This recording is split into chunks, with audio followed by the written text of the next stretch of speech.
Flashcards? Grammar books? Copying new words 20 times? What works when it comes to studying a new language?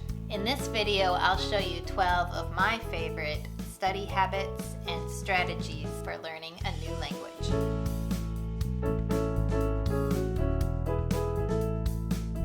Hi, welcome to Breathe English. I'm Erica. If you're new here, please click subscribe and the like button if you feel it in you. So we're talking about studying habits for learning languages. Why do I have anything to say about that? I personally speak 4 languages. So English, Spanish, Mandarin, and Norwegian. It's a really random 4 languages, I know. So I've had the experience of living in other countries, absorbing the language, studying, hearing it, learning it. And so there are some habits that I recommend to everyone learning a new language. I have also taught English as a second language for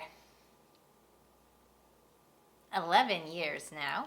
Years of being a language nerd myself, learning languages, and over a decade teaching English. Okay, let's get started with the first tip. Tip number 1, keep a small notebook with new words you are learning. Not a big notebook like this, but just a baby one you can keep in your pocket, you can keep in your purse. Really the point is to be convenient. It's always easy to have with you. In this list, you write down new words you hear. So it's really easy if you're in a conversation and you hear a word you don't know, you can ask the person, hey, what's that word?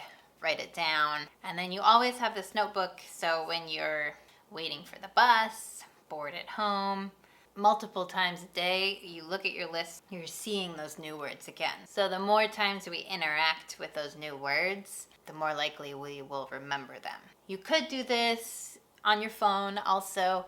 I just find when I have word lists on my phone, I'll look at them and then all of a sudden I'm on Instagram or my email or being distracted, looking at the baby computers we have in our pockets. So that's tip number 1. Small notebook, new vocabulary words. Strategy number 2, and this might be more for beginners, but using Post-it notes and labeling things in your house. So when I lived in Norway, I was 17, living in Norway as an exchange student, and there was another exchange student a few blocks down, Rocco Cifone from Italy, and he arrived in Norway. He knew no Norwegian. So his host family labeled things in the house, table, refrigerator, mirror. So he was seeing those words over and over so he could learn those faster. Strategy number 3, and this is maybe for intermediate students, read the news in the target language. So if you're just starting to learn a language, this might not be appropriate for that level, but if you're intermediate, try to keep up on the news in the target language. So I'm always practicing Spanish, so I can read articles in Spanish about what's happening. And this is good because we already have background knowledge of what's happening in the world. You might read a story in Spanish, Mandarin, and you already have an idea of this world news. So you're not struggling with the context as much, so you can really focus on the language. And if you're more early intermediate, there are websites that have news articles appropriate for children or teenagers where the language is going to be easier. If you are learning English, I really recommend Newzilla. They have current articles and you can change the lexile level so you can make the language easier or harder depending on your level. So that's my 3rd tip. Read the news in your target language. You're going to be interested in what's happening in the world anyway, and at the same time, you can practice your language. Tip number 4 is learn songs in the language you're studying. Personally, I'm a musician, so music is right here in my heart. When I'm teaching English, also, we do a lot of songs. I print out the lyrics. There's repetition, but repetition with music is not dull and boring. It gets in your head. You find yourself singing the songs later when you're cleaning the kitchen or in the shower. I like to print out the songs and keep a collection of the lyrics. It's nice to have on paper. You can take notes, you can circle new words, write definitions. It's also a good way to learn more about the culture of the language you're studying. Study strategy number 5, watch well-loved movies in the target language. So of course you can watch movies from, if you're learning Spanish, movies from Spain, movies from Argentina, movies from the countries that speak the language you're learning. But also you can find versions of movies you already know really well. Find versions of those movies in the target language. I had a friend in college who lived in Germany for a year, and she loved the movie The English Patient. She watched it over and over in German, and she claims that really helped her to learn German. If you are familiar with a movie, you already know the story, the characters, the background. You can really focus on the language and you're not lost and frustrated about the storyline. And this goes back to, if you're learning a language, you want to find content that you really care about, that really connects with you, because that way the language is going to stick better. Okay, tip number 6, use phone apps. Of course, all of us always have our phones with us most of the time. So there are the classics like Duolingo and tiny flashcards. I use a Spanish dictionary app where you can look up the words and then save them into flashcards so you have them. When I was learning Norwegian in, 2003, we did not have smartphones, and I had a big green Norwegian English dictionary. Every single word I learned, I had to look it up alphabetically. And to be honest, I don't have the patience for that anymore. I have an app where I can look up new words and get the definition really quickly. There are also a lot of new cool apps coming out that have entire books or articles, and you can choose to have those read to you so you can listen to the words. You can tap on words to get the definitions. There's a lot of cool technology coming out. Tip number 7, keep a journal in your target language. Writing is by far the most difficult skill in any language. Listening and reading's gonna come first, then speaking, and then writing. It's even hard to write in your native language, but it's a great way to practice. Keep a journal. Nobody even has to see it. It could just be for you. You could write about what you're doing every day. You could write about your feelings, your goals, your dreams. This is a great way to experiment with new vocabulary and to integrate the grammar you're using. And if you're lucky, you have a friend or a language partner or a tutor who can look at your writing and maybe point out some things you're doing wrong you could fix. Writing's really hard. It's so hard, but also it can be freeing to know that it's going to be bad. To just let it flow. Tip number 8, YouTube videos. Obviously, you're already watching YouTube videos. There are so many great channels with wonderful teachers teaching English, Spanish, German, any language you're trying to learn, and it's all free. I have gotten in the habit of, I'll make breakfast in the morning, have my coffee, and then I'll watch a few of my favorite Spanish language YouTube channels. You can multitask, eating breakfast and learning some new Spanish.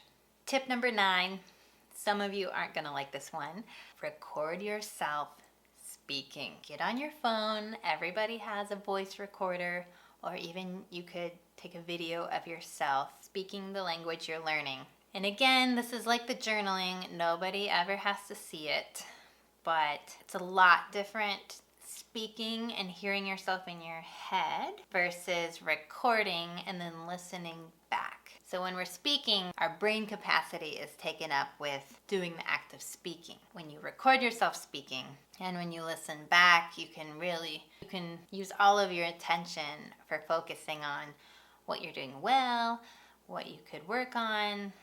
Maybe you made some grammar mistakes, some pronunciation mistakes. And it's also a good way to track your progress over time.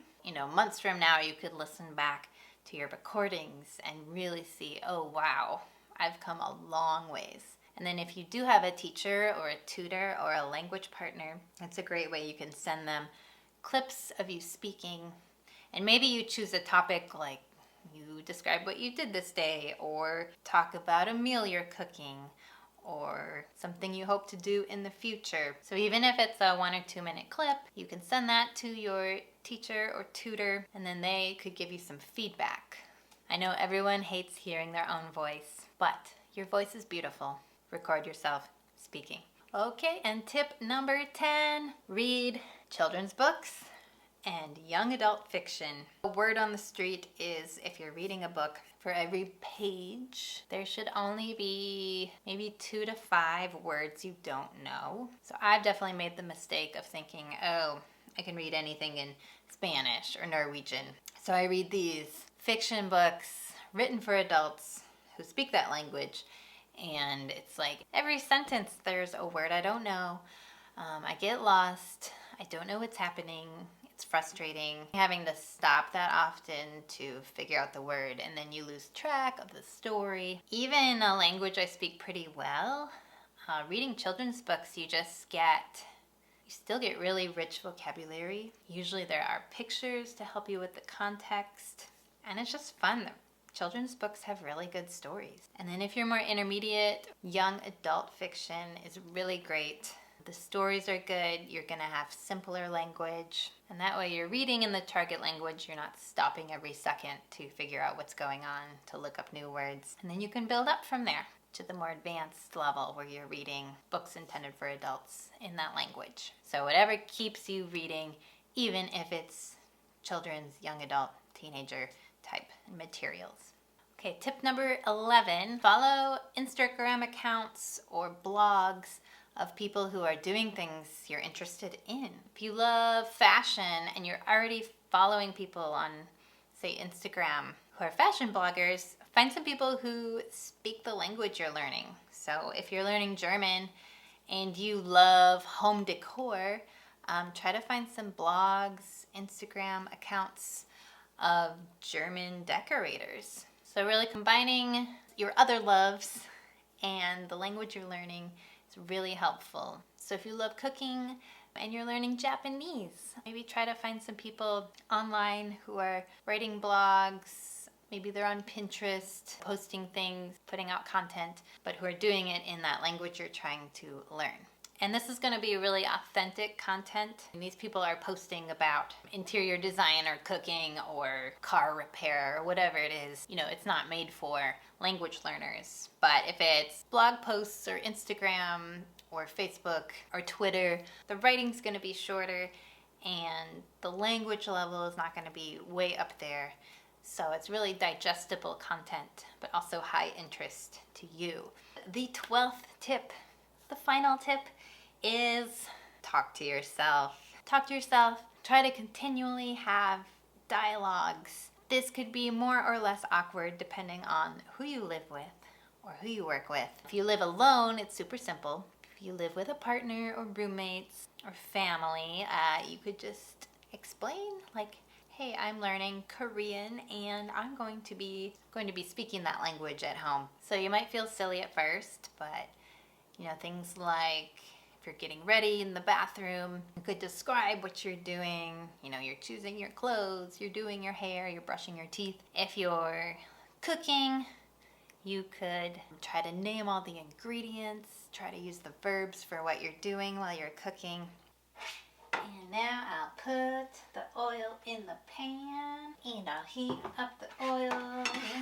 Or maybe you're just sorting out your plans for the weekend or talking out your frustration about a coworker. So anything that just gets your flow going in that language. If you're lucky, maybe you'll have someone to speak to in that language. But sometimes we don't have anyone to practice with. So talking with yourself is the next best thing. Okay, and those are my tips for learning a language. You know, maybe you can try just 1 or 2 of them, see what works for you, see what you get excited about. And again, these are just my personal favorites since I love, you know, improving the languages I've learned. So use your resources Find activities you're excited about. Find things that are fun, that connect to your other interests, and then just make habits of them. So always have your little notebook, or always have something you're reading in that language, or always write a journal entry, or watch a video during breakfast. So just like anything, if you want to progress, you've got to build habits, you've got to be consistent. And there's nothing more rewarding than seeing your progress week by week, hearing yourself and seeing yourself getting better. Thank you so much for watching all the way through. I hope you found it helpful, and we'll see you next time.